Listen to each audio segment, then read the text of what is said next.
Okay. Good morning, everybody. Good morning. Good morning. Yeah. Good morning. The flow of this will be, I'll first give an update and, a summary of what we're going to experience along with the itinerary and, the weather. Although I've already shared a lot of these things, but I'll just repeat that for the benefit of everybody. And then if you have any questions, if we miss out anything, then, we'll do that in a freewheeling chat after that. So I'll just take a brief while, around 10 minutes to explain what it is going to be like, and then we'll take it from there. So I'll just share my screen for that. How do I share my screen?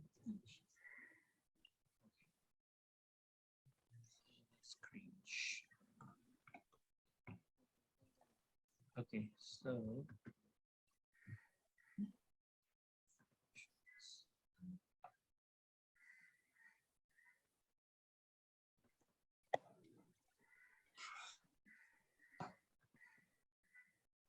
are you able to see my screen, everybody? Yeah. Yeah. Yes. Okay. Now it is okay. Okay, so this is what our itinerary is going to be like. These are the highlights, and I'll explain what exactly we'll be doing on every day. So you'll get a good idea. And also for people who are extending, we'll give an idea of, what you could expect. So everybody starts on 14th November to reach Guwahati before noon. In fact, the Chennai people will reach around 8:15. The Mumbai people will reach around 9:30 or 10, something like that. And Goa people going via Bangalore, they will reach around 11:15, 11:20.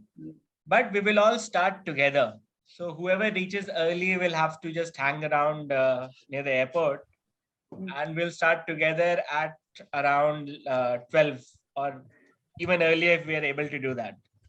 So we'll start for Shillong early, so it saves us a day, to begin with. So earlier the plan was on day one we'll stay in Guwahati, but since there are good enough flights to help us reach Shillong early, so we are doing that. So on day one, then we reach Shillong by evening. So before that, we will receive you at the Guwahati airport, everybody. And then everybody will be given a lunch packet. So in between, we'll stop somewhere to, a good place, kind of a picnic spot where we can have a lunch together. So that's something which we'll do. That will also be a fun element. And then we proceed towards Shillong. Most probably we'll also stop in between at a very beautiful lake called the Omium Lake. So there it's very picturesque. If the boating is on by the time we reach, then we will also do boating there. And then finally we'll reach our hotel somewhere around 4:30, 5 o'clock. And then we can check in, we'll just rest a bit. It's close to the market, so people who want to explore the market can go. The market is around till like 9:30, so we can do that. And in the evening, then we'll have our dinner at the hotel itself. Yeah, and then we come back. So that's on the day one. So on day two, we explore some good places around Shillong itself. There's something called Loom Canyon, which is quite close to what you'd experience in Grand Canyon, but with lesser crowd. Quite beautiful there. And then there is after that we come to Maflong Sacred Forest. It's again a very fascinating place where it's considered that from this forest, if you take out anything, you'll be cursed. So it's basically a place where, it's quite pristine. People have sacred value of this place. When you go in there, you'll feel that serenity and, calm that you can, it is just around it. So that's something which is also quite different experience. And then we come back to Shillong and, again, you have things to explore around, quite interesting things. If you want to buy something, if you want to have souvenirs and all, you can do that on 15th itself. Then on 16th, we leave Shillong and we go to Cherapanji. We explored Cherapanji and around. There are a lot of good things. Cherapanji is quite famous for, of course, rainfall. And because of the rainfall, the waterfalls and water bodies are there. In November, they will not be in full flow, but they will be good enough to explore, and they will be good enough to observe, and more accessible compared to if we had gone in monsoons. We can't even access them. Right now we'll be able to access them, so it is a good time to go and figure that out. And so we'll be visiting one of the caves. There are lots of caves. In fact, Meghalaya has got one of the largest networks of caves in Goa, which was only last 20 years it has been discovered. uh, so we'll be visiting one of those, which is more accessible and easily doable for us, which is called Arwa Caves. So that is a actually a breezy climb of around good 15-20 minutes. We go. It is walking, not very steep, very easy climb. And then we come back, we explore the cave, and then we come back. So it will take around 40-45 minutes to do the entire thing. And if you want to do it nicely, you can also take 1 hour or something for that.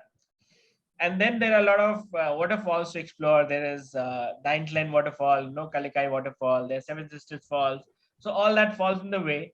Some of them will get very close to, some of them will see from a little distance, but they're all fascinating to see and very good experience.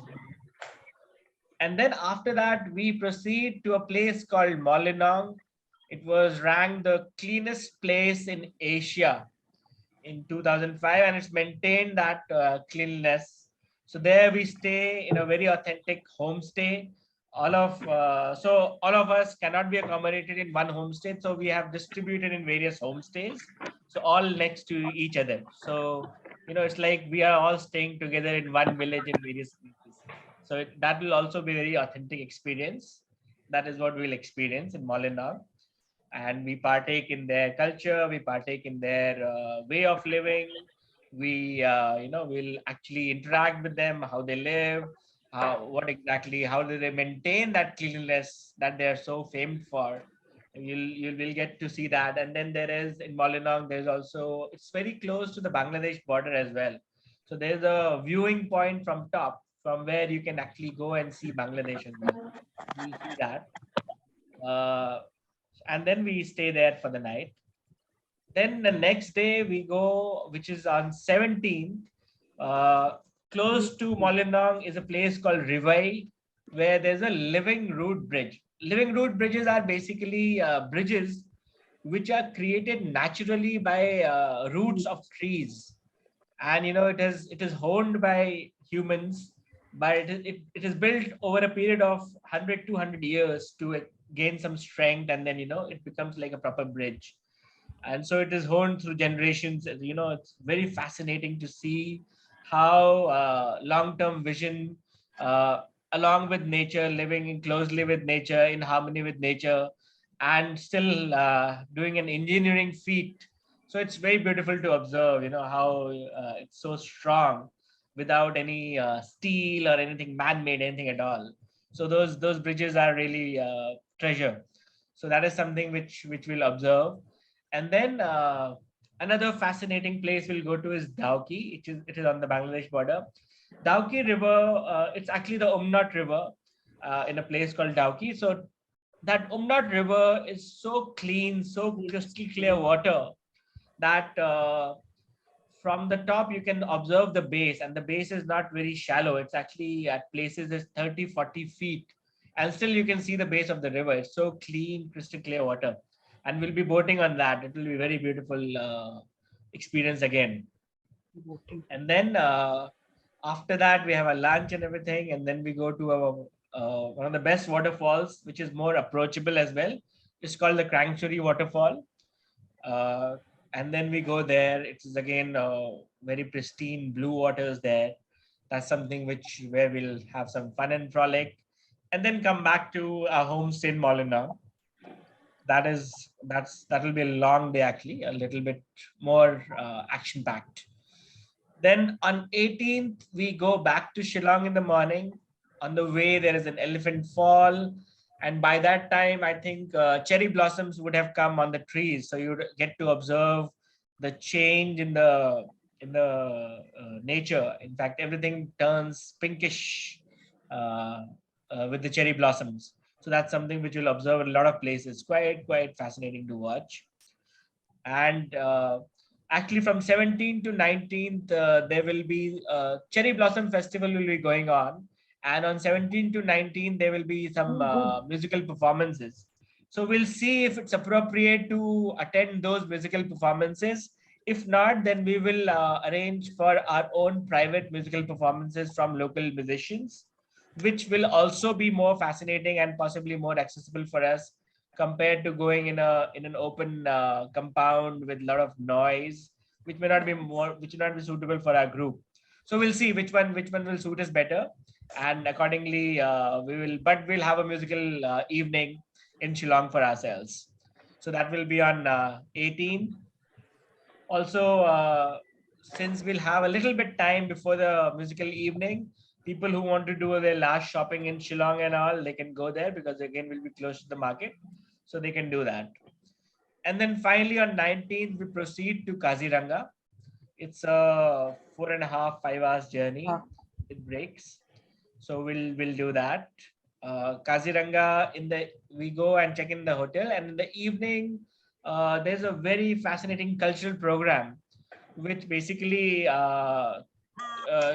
showcases the entire culture of the entire Northeast, the Seven Sisters states, as they call it. So that is something which we'll attend, which will give us a sense of the history, the culture, the beauty of the entire Northeastern states. And post that, we have our dinner, come back, sleep early a little bit, because the next day is an early morning for the safari, the elephant safari. So elephant safari typically starts anywhere between 5 to 5:30. So because we go early to catch the animals in their habitat. So the benefit of an elephant safari is that the animals come close to each other. So and a rhinoceros can come close to the elephant, and therefore you can observe them at close quarters. And the one-horned rhinoceros are the key highlight there. The most one-horned rhinoceros in the world are found in Kaziranga, and that is something which will be a very big attraction there. So that is something which we do on the elephant safari. And then we come back by like 7:38, have a breakfast, rest a bit. And in the evening, afternoon, then we go on a jeep safari. The benefit of a jeep safari is that we can cover more distances, observe more animals and birds and everything. So then jeep safari gives you a bigger outreach, whereas the elephant safari would give you a more intimate outreach. So that is something. So we experience both to get the best out of the safari in Kaziranga. And then we come back in the evening, rest a bit. In next morning, there's an orchid park, which contains almost 80% of all orchids in Asia in that region. So it's also one of the highlights there. Yeah, and then once we're done with that, then we proceed to Guwahati. Guwahati again will take, because there's a lot of traffic in between, so it might take 4.5, 5 hours. Although if there were no traffic, it would take us only 3 hours. So that is something which will happen. We go back to our hotel and everything. Those who are proceeding the next morning will return next morning, and those who are staying back will be arranging for their Kamakhya temple visit, and also in the evening for a cruise on the Brahmaputra. So that is something we'll be doing, which we'll reach out for.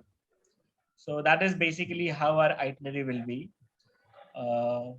Now let's go back to the flights. Just a minute. So these are flights to Guwahati. Very early. So at least like from Goa to Guwahati, it's via Bangalore.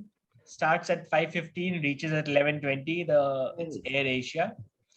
Mumbai to Guwahati, it's a direct Spice Jet. Starts at 6:30, reaches at 10. I think it starts 6:45, if I'm not wrong. Chennai to Guwahati, it's again direct. It's an Indigo. Starts at 5:30, reaches at 8:15. Those who reach early, unfortunately, will have to stay around a bit because we'll all start together as a group. So that will start around 12 because the 11:20 flight might take me now 40 minutes to get out and all. We start to 12:15. We'll start for Shillong from there. So that's something which will happen on 14th. The return flights will be like this. So this will be on each of these days, there's the same flight. So those who are returning on 22nd to Goa, that will be via Calcutta. It starts at 8:15, reaches at 2:50 to Goa. Those who are going to Mumbai starts at 6:10, reaches at 9:35. It's a direct flight. Chennai, there are only two people. They will come back on 23rd. It starts at 8:35, reaches at 11:30. It's an Indigo. And for Pune, I think you're starting on 24th. It starts at 8:15 and comes back, reaches Pune at 1:50. It goes via Calcutta. So these are the flights which will be there. So that's about the flights there. Now let's look at what the temperatures will be like.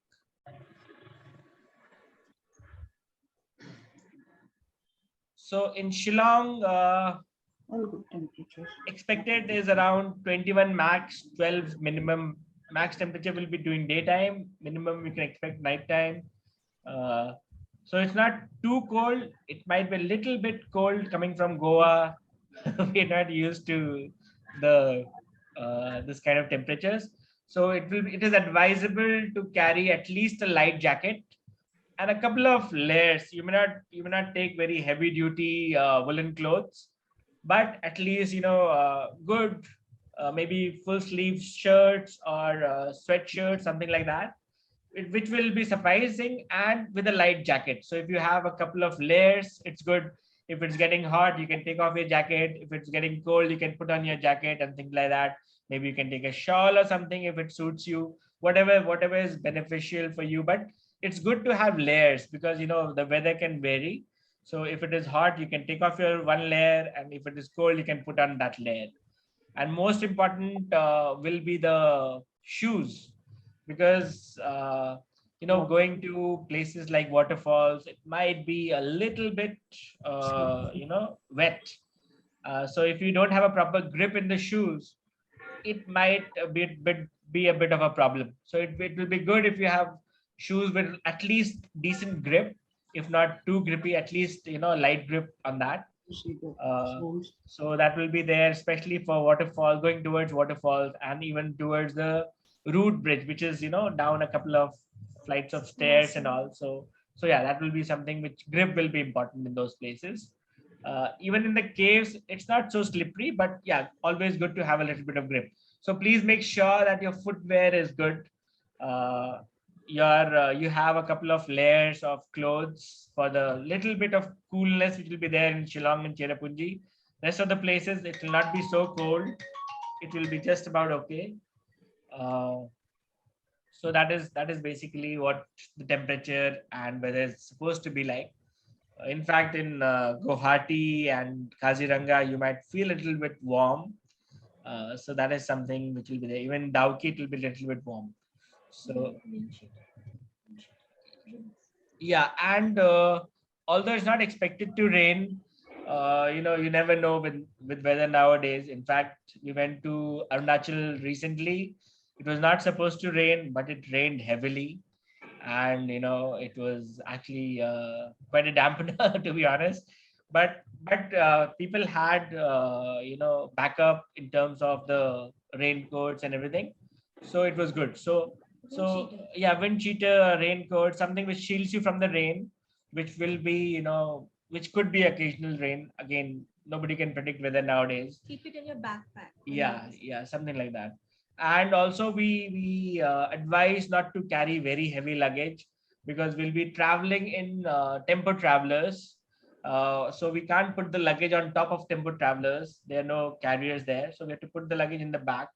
So maneuvering big luggage is a bit of a pain.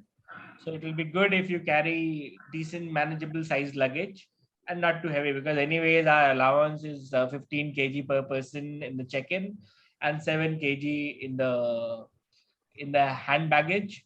So it will be good if you keep some space for the souvenirs and everything which you'll buy on the way, and not already be fully loaded. So it will be nice. And also, the clothes don't get as sweaty or dirty. But having said that, you don't need too many changeovers. So have some limited which you can rotate, shirt, pants, whatever. But you don't need to take a whole set for every day. So that's a Yes, great tip to make it like a light packing. Yeah, and apart from that, yeah, the network service. So BSNL is the most trusted one there. In a lot of places we are going, for example, the interiors of Cherapanji, places like Dauki and other places on the way. Actually, there is no proper network, so you might actually lose some network in some places, especially for Vodafone, Jio, Airtel. BSNL might still work because they have the most towers. Other networks are not so reliable, so at times you might actually be cut off from civilization in a way. So It's on and off. yeah, on and off. So we must account for that. In Molina, for example, in the homestays will be we don't expect too much network. So for a couple of nights, you might feel a little bit handicapped, but just embrace it and feel that you're out of this world for a bit. You are on a Yeah, holiday after you're shut off from the world for a bit. So that is in those places. But other places like Shillong and Kaziranga and all these places, you'll get the networks. So a couple of nights you might actually be inconvenienced on account of the network, but the rest of the time you'll have it. So that's mostly what I had to convey. Yeah, on Monday I'll be sharing a form in which I will be taking your food preferences, your details, which we have to fill in. So already we have booked the tickets for the airlines, but we have to pencil in the names and everything and the details. So which we'll do. So we'll need your details accordingly, and also. Privately, I will want a copy of your iCards, whichever iCards, either driving license, voting iCard, or your Aadhaar, whatever it is, to help in the smooth check-in. So you don't need to wait in the line for check-in. We'll already do the check-in, previous check-in in all the hotels before we even go there. So all that will be done. So it'll be smoother that ways. And on the way, you must carry one of the iCards, any one iCard, original, and keep a few photocopies with you just in case. Okay. And in your phone, you must carry your vaccination certificate. Although they don't check it, but as a rule, it is there. Sometimes they might want to check it, but they don't check it. In our experience, they've never checked it in the last few trips that we've done. In fact, whatever we've done recently as well. But it pays to keep yourself just in case of emergency. So please keep your vaccination certificate in your mobile handy. And those who have not vaccinated, although they don't check it, they might ask you for RT-PCR or something like that. So if you're not vaccinated, please let us know, so that we are already equipped for that. Then we do a check-in and the boarding pass. Not really, right now it's not required, but they might have to do rapid test there, RAT there, rapid antigen test at the border, if at all they do that. Next, everybody must take the adequate stock of their medicines which they take on a daily basis. Yeah, I'll do that. So that is something which is sacrosanct, because in places like Molinong and all, we will not have access to even medical shops far away. So please don't forget your medicines. Please keep them handy. As a tip, keep your medicines in your handbags or like a knapsack, because we found in the past that the larger luggages will be in the traveler at the back, and they are supposed to be, once we're on the road, we cannot open it. So keep your medicines, whatever you need, your ORS, whatever it is, keep it in your handbag or the knapsack, which is easily reachable. We've had issues a lot where, you know, it was stuck and that medicine, my injection, diabetes was in that thing. So please bear that in mind for your own safety's sake. Yeah. And also, please carry your mask with you, a couple of them. It will definitely be needed in the airports. They're not really executing the mask mandates other than the airports, but it And pays flights. because you know, if sometimes a lot of people are having cough and cold, so it's good to have masks on each other to save ourselves and others as well. So Yeah. just for emergency sake, have a couple of extra masks and mask for the airport. uh, in case you forget to pack your masks, uh, in the airport and in the flight, they'll give you a mask, so nothing to worry. But if you can, do pack them in. So that is something which is also there. Yeah. Apart from that, what you should be shopping, and you know, what are the specialities which you could be looking out for? Jacinta, as the local, will take over. So, so as Nitish pointed out, since the hotel is in the marketplace, it is called Police Bazaar. So it's very fondly called PB. And so, as he said, there are a couple of opportunities where you can shop around. Also, one more place where we will be in Cherapanji, where the Nokkalikai Falls is. There's also a nice shopping arena over there, which you can even pick up a lot of souvenirs. So in terms of what exactly to shop is, you have these shawls, which are very typical if you see, which is red, black, and white borders, which is very northeastern like. So that's something which is unique. The way the stitches, etc., are very different from the rest of India, obviously unique to each state. And so shawls, we call it. And also in some places, if you really want to indulge our traditional wear, which is a two-piece cloth pinned at the shoulders and long, it is called dhara. And it is actually like, you know, we have silk saris, etc., when you wear on occasions or very special occasions. So dhara is something which the women folk wear, and that's also something that you can pick up. uh, uh, there is also an everyday version of a dhara. So dhara is purely silk, okay, that they will be expensive and in particular shops. But you also have the lesser known everyday wear, which is called ginsem, which is again not silk, not necessarily silk, but other chiffon, cotton, etc., which you can, again, if you want to, if you have northeastern friends or whatever, you can gift to them or even wear yourself. Those are on the clothes side. uh, for the traditional wear on men, I don't think anything particular, but there's something called the waistcoat, which in Khasi is called putoi, which is just a like you know, like a waistcoat. And because the traditional wear of Khasi men is dhoti, kurta, and but the waistcoat is something that, again, which is of traditional weaving and stitching. So that is something the men folks can indulge in. Besides that,